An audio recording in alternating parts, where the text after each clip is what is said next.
Assalamualaikum warahmatullahi wabarakatuh. Perkenalkan, kami dari kelompok 1 yang beranggotakan 3 orang dengan saya sendiri, Diah Triapsari Wahyono dengan NPM 52302110022 dan dua rekan saya ada. Saya Ibnu Nur Rahman dengan NPM 52302111010. Saya Aditya Bayu Saputra dengan NPM 52302111029. Pada kesempatan kali ini, kami akan memenuhi tugas mata kuliah Manajemen Sumber Daya Manusia 2 yang diampu oleh Ibu Gia Rizky SMB MM terkait materi MSDM untuk UMKM. Nah, usaha yang kami pilih yaitu bernama Velo Coffee yang berlokasi di Muntilan, Magelang. Tanpa berlama-lama, mari kita kulik lebih jauh tentang Velo Coffee. Baik, sekarang kita lagi di Velo Coffee bersama dengan Mas Anas ya, benar. Nah, mungkin Mas Anas boleh ceritain ke kita gimana gambaran umum bisnis dari Velo Coffee ini. Nah, dimulai dari yang pemilik usaha. Pemilik usaha ini tuh siapa ya, Mas? Kalau pemilik usaha kebetulan saya sendiri. Intinya saya tuh cuman awal buka ini kan cuman sebenarnya keresahan hati aja. Aku pengen nongkrong di Muntilan nggak ada tempat tuh, terus pertama bikinlah tempat nongkrong tapi space-nya nggak segini, kecil, bener-bener ruangan tengah ini aja. Nah terus seiring berjalan waktu kembang aja, nanti kok mintanya banyak, aku nambah space, 2 space. Nah dari awal 0 sampai sekarang, nah itu kepemilikannya masih saya sendiri, saya yang ngembangkan sendiri, saya yang mengelola sendiri, dan 2 tahun ini mungkin dibantu istri gitu aja ya. Jadi untuk pemilik bisa dikatakan saya dan istri saya. Nah, pertanyaan selanjutnya itu usaha apa sih yang dijalankan sama Velo ini, bergerak di bidang apa kayak gitu? Oke, untuk usaha kita bergerak di bidang kuliner, lebih utamanya di kopi sebenarnya. Pertamanya di kopi karena kebutuhan teman-teman itu tempat nongkrongan. Nah, nongkrong kan identik dengan kopi. Nah, kita sediain aja kopi-kopi itu buat tempat nongkrong, dikasih lagu musik sama makanan berat lainnya. Nah, seiring berjalannya waktu kita kembangkan lagi itu menunya. Ya, jadi untuk menu yang jarang dipesan, jarang diminati, kita ganti dengan yang baru ya, apa yang lagi booming sekarang, apa yang. Nah, untuk sekarang ini saya lagi menggeluti seblak sama, tapi kopi tetap jalan. Iya. Utamanya kuliner lah. Ngikutin tren ya. Ya, berarti? gitu. Oke. Nah, yang selanjutnya itu ada perkiraan modal. Mungkin bisa diceritakan modal awal dari pembangunan Velo Coffee ini tuh gimana? Perkiraan aja. Perkiraan ya? Ya. Kalau modal sebenarnya tuh berapa ya? Aku nggak pernah hitung modal sebenarnya, bener. Ya. Jadi aku sebelum buka usaha, aku bekerja di tempat lain. Kasarnya aku bekerja di kantor kecamatan, sama punya hobi yang bisa menghasilkan. Nah, aku lebih di musik kan. Nah, gitu terus akhirnya aku pengen punya usaha nih. Jadi aku punya uang berapa buat beli kayu, uang berapa buat beli meja, kayak gitu. Jadi untuk perkiraan aku bener-bener gak hitung. Jadi emang dari awal aku pengen nggak usah modal segini, nanti bisa jadi beban buat aku toh. Wah, ini tahun pertama kok modal belum balik. Nah, itu kan beban banget itu. Nah, Jadi itu ngalir aja ya? ngalir aja. Aku bener-bener gak ngitung modal awal, aku bener-bener gak ngitung sama sekali. Jadi jalan aja. Aku pengen kursi, ya udah nyalengin beli kursi. Aku pengen beli ini, ya udah nyalengin beli ini. Kalau di total nggak tahu, bener-bener nggak tahu. Ya, berarti gitu. bertahap lah ya? Bertahap, ya nggak langsung ada segitu tuh nggak ada. Jadi misal katakanlah yang modal awal tuh kasarnya aku punya uang 500.000 buat beli kayu, ya udah beli kayu. Ya udah, kayu meja itu awalnya aku bikin sendiri kayak gitu. Terus butuh apa lagi nih, butuh gelas piring, ya wis seberapa, ya udah dibeli gitu. Tadi untuk totalnya aku benar-benar nggak ngitung, dan saya sendiri emang nggak pengen tahu, soalnya nanti jadi beban. Wah, ini udah buka setahun kok modal belum balik, itu gimana. Nah, jadi pressure berarti. Yes, itu aja. Oke, yang selanjutnya itu ada ukuran usaha. Di MSDM tuh ada namanya UMKM. Nah, yang mana itu kalau ya di Velo ini kira-kira masuknya usaha apa ya? Kayak dilihat dari omset sama aset yang dipunya. Nah, mungkin bisa dimulai dari asetnya, kira-kira totalnya berapa sampai sekarang ini? Aset apa omset? Aset dan omset. Kayak aset itu kayak mungkin bangunannya, kira-kira kalau di Kalau total itu berapa? bangunannya tuh sebenarnya ini kan bukan bangunan kafe sebenarnya. Jadi ini tuh gudang dan Iya. gudang keluarga. Tadi cuma buat garasi dulu, garasi sama alat-alat berat gitu. Nah terus tak manfaatkan buat coffee shop. Nah gitu. Nah untuk aset itu cuma bangunan ini aja sebenarnya kafe itu. Dari Velo cuma ini aja asetnya ini. Sama mungkin meja. Sama meja, terus sama yang apa ya, yang paling menonjol di harga mungkin seperangkat alat entertain sama mesin kopi aja. Sama mungkin kayaknya ada live musik gitu ya. Mm-mm, Itu ada. juga termasuk asetnya. Iya, itu termasuk aset. Oh, Saya anggap termasuk aset, soalnya harganya udah kalau dibeli lumayan lah. lumayan ya. Iya. Itu aset. Terus kalau omset masih standar lah, belum tinggi amat, dan aku nggak pernah target. Emang aku mengalir aja lah, kalau ada rezeki pasti juga ada bisa nutup buat karyawan. Tapi kalau untuk omset rata-rata ya Kira-kira apa ya, kira-kira aja. masih sekitar 100 sampai 500-an. Ya, belum banyak. Belum banyak soalnya belum bisa ngimbangin kafe di kota-kota ya. Kalau di kota mungkin satu cup kopi itu 35, 25. Aku nggak bisa jual segitu. Nanti pelangganku kabur semua kalau di sini ya kan. Bener-bener. Wilayahnya di sini kan nanggung banget, mau ikut kota nggak bisa, mau ikut yang murah banget nggak bisa, karena di sekeliling sini kan banyak yang kayak warung-warung kopi angkringan apa itu yang harga masih 5 ribuan itu kan banyak banget. Iya. Nah, aku ngikutin aja dengan harga segitu tapi dapat tempat segitu, tempat kayak gini, nyaman kayak gini, itu menyesuaikan. Nah, omset segitu rata-rata, belum Oke. banyak. Iya. Mungkin yang selanjutnya itu ada jumlah karyawannya. Mungkin dari awal tuh berapa sampai sekarang itu? Ada Oke, berapa? kalau dari awal itu sebenarnya 4 karyawan aja. Oh, awalnya 4. 4 karyawan, tapi khusus coffee shop aja. 4 Oh, karyawan, 4 belum 4 sama aku terjun langsung. Sampai sekarang masih terjun langsung. Gitu. Jadi 4 karyawan, temen sih sebenarnya. Temen nganggur tak gandeng, yo melu aku kerja gitu. Nah, kerjaan kayak gini ya ada 4 karyawan. Itu awal-awal bener buka itu 4. Dan aku berhutang budi pada mereka. berjasa ya. Karena mereka udah pada sukses. Oh, Iya.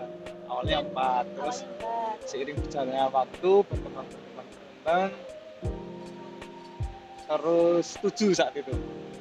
Belum bagi itu poin karyawan 7. Tak lagi kan bukanya dulu kan sore sampai malam aja. Terus aku pengen buka agak siang nih, jam 11 siang. Terus tambah karyawan jadi 7. Nah, terus saat karyawan 7 itu datanglah COVID. oh Nah, iya, itu jadi sangat berpengaruh itu. Nah, itu terus aku ada tantangan. pengurangan lagi di 5 gitu. Terus COVID selesai, tambah lagi 7 lagi. Terus aku menemukan apa ya, titik keramaian baru di Muntilan, yaitu seblak. Tuh aku bikin Iya. coba video beli, kemudian apa bikin seblak, terus kita jual. Wah, Rame. harus tambah karyawan ini. Ah. Gitu. Jadi karyawan khusus untuk saat ini ya, karyawan khusus seblak ada 6 orang, yang karyawan kafe ada 7 orang. Itu totalnya 13. Dalam jangka waktu 2 tahun ya kira-kira. 2 tahun. 2 tahun ini. Cukup berkembang pesat sih. Ya, alhamdulillah. Untuk gambaran umum bisnis mungkin segitu aja. Nanti yang selanjutnya akan kita tanyain sama teman-temannya lah. Oke. Siap. Makasih Mas. Iya. Nah, setelah kita tahu gambaran umum ya Mas, bisnisnya, kita mau identifikasi praktek manajemen SDM-nya. Nah, pada poin pertama, analisis jabatan. Pada Velo Coffee di sini, struktur organisasi usaha ini bisa dijelaskan siapa yang ada di posisi tertinggi, lalu di bawahnya mungkin ada manajer atau supervisor, hingga akhirnya tingkatan karyawan. Apakah di Velo Coffee di sini ada tentang analisis jabatan ya Mas? Kalau struktur organisasi nggak ada. Aku di sini terjun langsung, pegang langsung, dan saya yang pegang kendali sendiri. Saya sendiri. Terus mungkin kalau bisa dikatakan di bawah saya ya Iya. saat ini istri saya. Jadi misal katakanlah aku lagi ada acara apa-apa, kepentingannya langsung ke istri saya. Terus kalau untuk SPV gitu, saya juga sendiri yang itu. Dari masnya sendiri Iya. ya. Jadi aku kerangkap sebenarnya. Iya. Emang apa ya? Emang aku pengennya aku nggak pernah merasa di sini jadi Yang paling jadi tinggi. yang paling tinggi. Aku Iya. owner tuh enggak. Aku di sini pasti misal katakanlah dapur lagi toko kurang, yuk tak bantu. Aku bantu. Jadi aku sih emang benar terjun langsung. Jadi aku nggak mau kalau kalau misal aku menempatkan karyawan nih, kamu jadi SPV ya, gini gini Iya. gini. Aku nanti takutnya mereka kurang bertanggung jawab gitu loh. Aku belum yakin aja, belum Iya. ketemu orangnya dan aku belum pengen ketemu sama resikonya. Itu aja. Jadi makanya selama ini aku handle sendiri semuanya. Cintaku sendiri ya mas. Siap. Ya. Pada poin kedua ya mas, rekrutmen. Pada rekrutmen di sini, Velo Coffee bekerja direkrut dari mana? Contohnya dari sosial media, atau emang dari kenalan, atau emang iklan lowongan pekerjaan? Kalau dari awal buka pertama ya, Ya.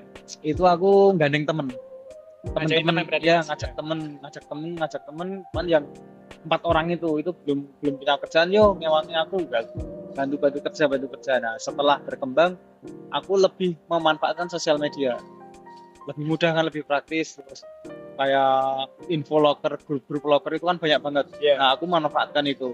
Nah terbukti aku setiap kali aku posting pasti banyak banget yang lamarannya masuk gitu. Jadi aku memanfaatkan sosial media kayak gitu. Yang dari awalnya temen Iya. langsung karena udah berkembang Kerja manfaatnya- sama. Iya, manfaatnya aja. Siap. Ya, pada poin ketiga ya mas, seleksi. Pada Velo Coffee di sini untuk urutan seleksi bagaimana? Contohnya dimulai dari pengumpulan berkas, atau tahap wawancara, atau uji kemampuan. Kalau karyawan yang aku cari di sosmed, Iya. terus aku posting di sosmed kalau gitu, yang pertama emang berkas, lamaran, terus CV, terus sama kerja itu kalau ada. Pasti itu mas. Pasti, soalnya aku pernah sih belum punya pengalaman kerja, daftar di sini aku iseng-iseng terima nih, tapi mentalnya emang belum siap bekerja. Kerjanya. Ya itu makanya untuk sekarang harus yang udah pengalaman minimal jadi apa kayak itu. Kemudian berkas masuk, kita wawancara, kita kita diskusikan, terus kita kasih gambaran pekerjaannya kayak gini ini. Kalau dia minat langsung kita terima, itu aja. Pada poin keempat, pelatihan dan pengembangan karyawan. Bagaimana Velo Coffee di sini dalam melatih karyawannya, dan apabila karyawan sudah mahir, apakah ada tahap pengembangan karyawan? Misalnya karyawan yang sudah mahir bisa naik ke jabatan atasannya. Oke, kalau untuk pengembangan karyawan Ya, ya, pengembangan karyawan. pengembangan karyawan itu sebenarnya kembali lagi, kita awal bukanya kan udah dari bener-bener nol. Aku nggak bisa nih bikin kopi itu gimana, gitu kan. Nah terus dari awal buka itu salah satu temanku yang nganggur itu yang aku gandeng kan kebetulan barista. Nah aku malah belajar dari situ. Punya bakat. Belajar dari itu semuanya butuh apa aja, yuk tak bikin. Jadi aku sinau, aku belajar dari orang itu. Nah kemudian seiring berjalannya waktu, kalau aku rekrutmen ya udah mereka aku ajarin langsung. Nah terus kalau sudah bisa, sudah mahir, karena kembali lagi nggak ada struktur organisasi kan, Iya. jadi nggak bisa naik jabatan tuh nggak ada, cuman tak kasih gaji lebih biasanya gitu. Jadi kalau udah mahir, misal katakanlah udah tak tinggal udah bisa gitu, udah bisa handle, yang pertama aku lakuin naik gaji. Itu aja ya, naik gaji. Apalagi kalau udah lama kasih itu pasti tak naik. Pasti mas. Jadi nggak naik jabatan tapi naik gaji. Ya. Baik mas, selanjutnya akan dijelaskan oleh teman saya Adit Bayu Saputra. Terima kasih mas. Oke, selanjutnya akan saya lanjutkan pertanyaan dari Ibnu yang mengenai yang kelima, Mas. Itu mengenai penilaian kinerja. Jadi kayak sistem penilaian kinerjanya itu bagaimana sih? Kayak misalnya atasan itu menilai bawahan secara langsung atau saling menilai sesama rekan kerja atau penilaian yang dilakukan dari segala arah, misal dari konsumen juga bisa menilai gitu. Jadi kayak eh, yang diterapin di Velo Coffee ini tuh kayak yang mana sih Mas? Uh, penilaian kinerja itu dari saya sendiri pertama nih. Yang pertama aku nilai disiplin itu pasti. Kan ada yang berangkatnya suka molor kayak gitu. Nah, itu aku nilai itu pasti aku tegur. Terus kayak ya udah diajarin belum bisa gambar itu bisa kayak gitu. Itu dan penilaian kinerja berpengaruh ke bonus bulanan gituan. Oh berarti Jadi pelanggan belum pernah sih, cuman kalau kritik banyak, dan kalau kritik mesti aku langsung sampaikan ke orang kritik, dan aku lebih seneng dikritik. Bener-bener aku seneng itu. Jadi aku berarti aku tahu kekurangan, kritik kekuranganku di sini sama orang, ya udah kritikan itu aku benerin gitu biar besok gak kayak gitu lagi.